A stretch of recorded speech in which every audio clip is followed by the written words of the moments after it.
Good morning. Just going to put back on the gloves because it's getting a little bit chillier out here. And welcome to the Mandatory Quarantine Show, Day 5, the day that symptoms may appear. Um,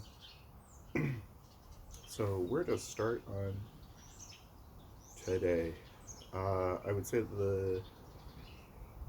day 5 is supposedly where, if you're infected from that the symptoms should begin. I'm not seeing anything. Beth seemed to be fine this morning. Got up, had my coffee. Yesterday, Beth's mother came over with a small delivery of some stuff. So we're still well stocked and provisioed up for the next little bit. I've been going through my mail because Russia has, I would say, the worst mail system that I have ever seen in the world for actually getting people things that they're supposed to get. And even during the middle of this crisis, my parents tried to send me a care package, and it arrived supposedly, and then DHL said, "Oh no, we won't accept it. We won't accept it because it was sent to a human being and not to a business, even though it was sent to a human being at a business." And DHL, here's the thing about that. They're really perpetrating what I would call a fraud, because my mother goes in there, she fills out all the forms, she's there, they say, "Oh yeah, we deliver to it." And when it arrives at the other end, they say, "Oh no, we never have accepted these for like the last 5 years." So DHL is still accepting packages to be delivered, but they're not. They know that they're not going to be able to deliver them. So that, to me, I would say, is extremely fraudulent on the part of DHL and the package services there.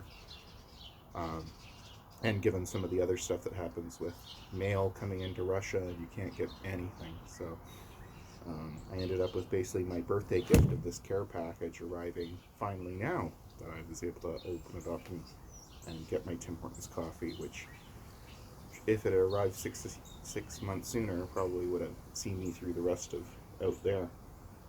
But so I shipped basically everything over to my parents' place, and since we kind of started shipping a few things when we were supposed to come back in the summer, everything's just been piling up since then, and everything's been piling up since we're coming back. I shipped a few books so that we'd have something to do in quarantine, and one of those, which I'm very pleased to have, is my own book. So I finally got my author copies of Affordance Theory in Games Design. So now I can actually do the holding of the book and go, "Would you like to buy a copy? Link in the description below."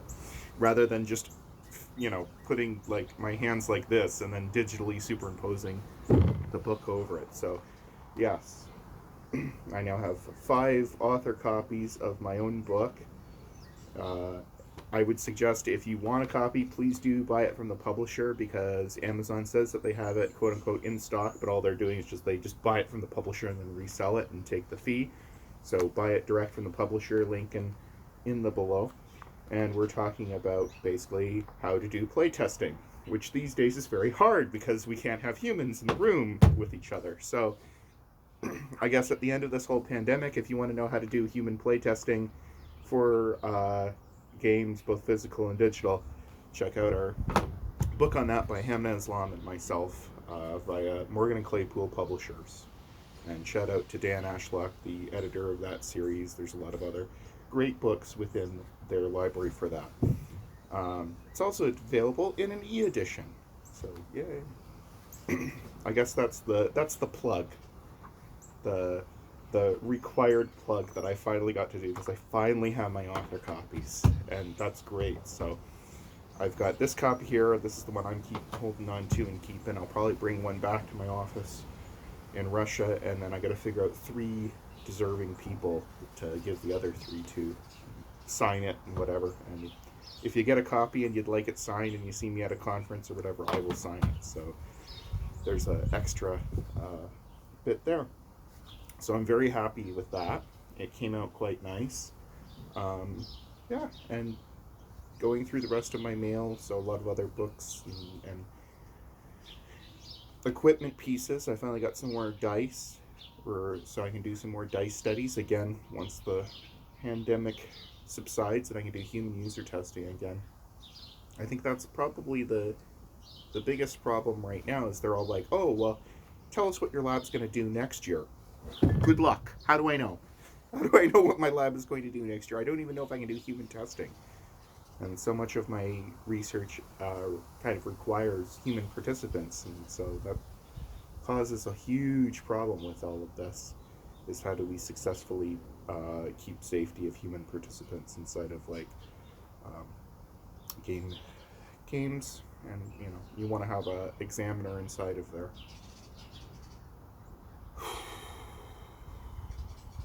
I went for my walk this morning. Breathing seems to be fine.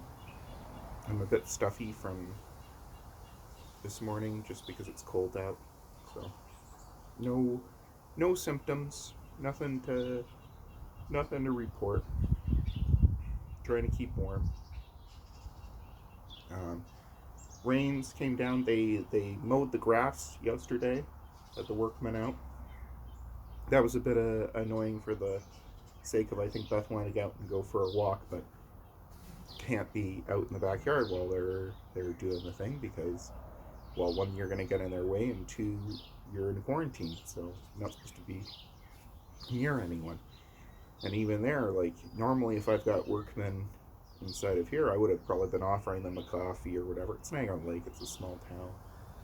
A lot of people know each other. I probably even knew who the workmen were. Or my father would, or someone. But you can't offer anyone a cup of coffee. So you're just kind of like staring through the window and going, are they gone yet? And, if you're on the other side of that, I guess they think that we're rude because we're just peeking out of our windows at them rather than coming out and saying hello. That's the process. The branches are still up in the tree. I don't think there's any way you can get rid of those without a cherry picker, but they seem to be stable. So we emailed the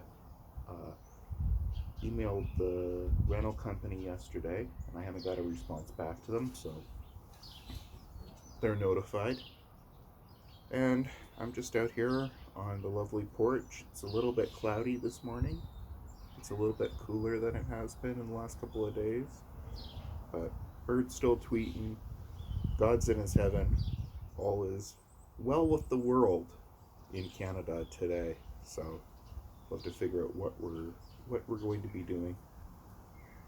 So I guess I will see you tomorrow for yet another update on do we have any sort of horrible symptoms inside of the key area of that 5 to 7 days. And hopefully my video will be just really short tomorrow, and I'll just say nope. Okay. So have a good day, everyone, and stay safe, wash your hands, and I'll see you tomorrow.